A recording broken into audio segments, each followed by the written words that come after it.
شوہر یا بیوی میں سے کسی ایک کا انتقال ہو جائے تو دوسرے کا اس کو ہاتھ لگانا یا اس کو دیکھنا جائز ہے یا نہیں؟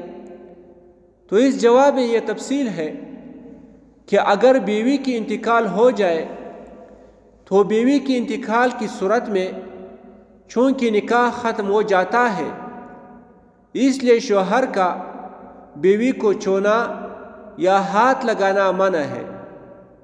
تاہم فتنے کا خوف نہیں، اس لیے شوہر بیوی کو دیکھ تو سکتا ہے، یعنی شوہر بیوی کو دیکھ سکتا ہے لیکن ہاتھ نہیں لگا سکتا۔ اب اگر عورت کو غسل دینے والی کوئی عورت نہ ہو تو محرم مرد تیمم کرائے گا، یعنی بھائی باپ وغیرہ۔